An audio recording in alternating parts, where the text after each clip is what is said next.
لا تحزن ان اللہ معنا. اللہ ہمارے ساتھ ہے، کیوں گھبراتے ہو ابو بکر؟ یہ ہے ایمان باللہ. میرا مالک اللہ، میرا رازق اللہ، میرا محافظ اللہ، میرا مددگار اللہ، میرا پشت پناہ اللہ، میرا دوست اللہ. یہ دوستی ہے اللہ کی جو لب لباب ہے، حاصل ہے ایمان کا. اسی کا نام ولایت ہے. اولیاء اللہ کے سروں پر سینگ نہیں ہوتے. جس کے دل میں ایمان راسخ ہو چکا ہو وہی اللہ کا ولی ہے. جسے اللہ پر یقین ہو چکا ہے وہی اللہ کا ولی ہے. جسے یقین ہے اللہ میرے ساتھ ہے، میرا مددگار، میرا پشت پناہ، میرا ساتھی، میرا دوست، میرا محبوب، میرا محب. اللہ اہل ایمان سے محبت کرتا ہے. واللہ یحب الصادقین. ان اللہ یحب الذین یقاتلون فی سبیلہ صفا کانہم بنیان مرصوص. اللہ محبت کرنے والا، اہل ایمان محبوب، اور اہل ایمان محبت کرنے والے اللہ محبوب. والذین آمنوا اشد حبا للہ. آپ تصور کیجئے جسے یہ رشتہ ایمان یا رشتہ ولایت حاصل ہو جائے، الا ان اولیاء اللہ لا خوف علیہم ولا هم یحزنون. آگاہ ہو جاؤ، اللہ کے دوستوں کے لیے نہ کوئی خوف ہے نہ کوئی حزن ہے. اور میں بیان کر چکا تھا، خوف اور حزن کے خاتمے ہی کا نام امن ہے. زوال خوف، زوال حزن. یہ خوف اور حزن کیوں آتے ہیں بار بار؟ اللہ تخافوا ولا تحزنوا، دونوں آ گئے. الا ان اولیاء اللہ لا خوف علیہم ولا هم یحزنون، پھر وہی دو. وہ کیوں ہے؟ خوف ہوتا ہے کسی مستقبل کی بات کا، یہ نہ ہو جائے، وہ نہ ہو جائے، یہ نقصان نہ پہنچ جائے، یہ تکلیف نہ ہو، یہ غضب نہ آ جائے. خوف ہے مستقبل سے. حزن ہے یہ کیوں ہوا، یہ نہیں ہونا چاہیے تھا، یہ میرا فلاں چیز میرے ہاتھ سے جاتی رہی ہے، فلاں موقع نکل گیا. اب بیٹھے ہوئے ہیں اندر ہی اندر کڑ رہے ہیں، صدمہ ہے اور رنج ہے. اور جو اللہ پر ایمان رکھتا ہے وہ جانتا ہے ما اصاب من مصیبت فی الارض ولا فی انفسکم الا فی کتاب من قبل ان نبرأها ان ذلک علی اللہ یسیر لکی لا تعصوا علی ما فاتکم ولا تفرحوا بما آتاکم واللہ لا یحب کل مختال فخور.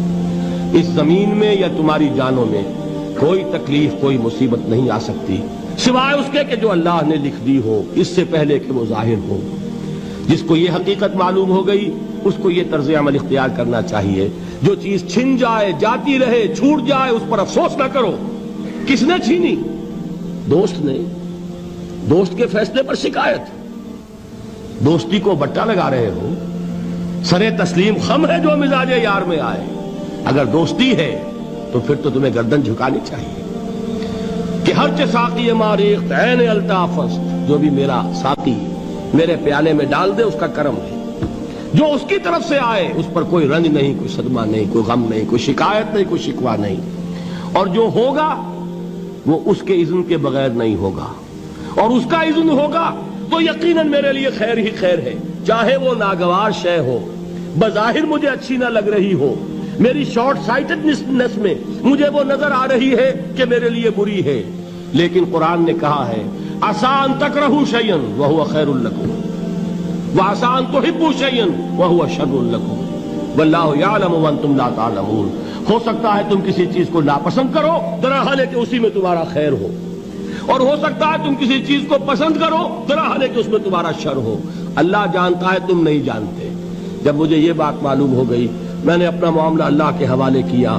سپردم بے تو مایا خیش را تو دانی حساب کم و بیش را. اے رب جو تو چاہتا ہے وہ ہو.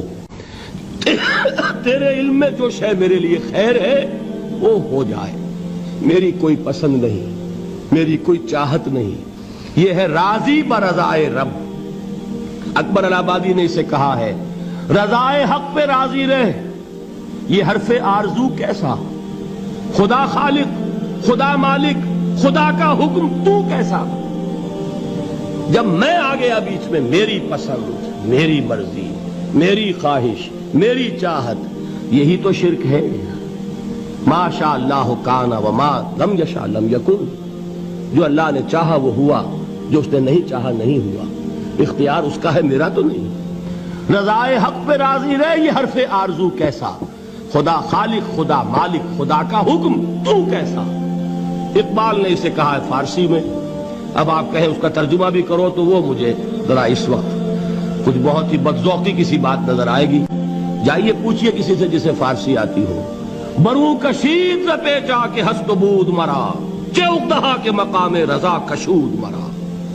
مجھے تو تمام پیچ و خم سے نکال دیا اس مقام رضا نے. میں راضی برضائے رب ہوں، جو فیصلہ اس کا میں اس پر راضی. تو کہاں کا حزن اور کس کا خوف؟ یہی زوال حزن اور زوال خوف، یہی ہے امن، یہ نتیجہ ہے ایمان کا. تو جان لیجئے یہ ہے لب لباب، یہ ہے حاصل ایمان کا. یہ ہے تو ایمان ہے، یہ نہیں ہے تو ایمان نہیں. دین کی بات پھیلانا صدقہ جاریہ ہے. ثواب کی نیت سے ویڈیو کو شیئر ضرور کیجیے. جزاک اللہ.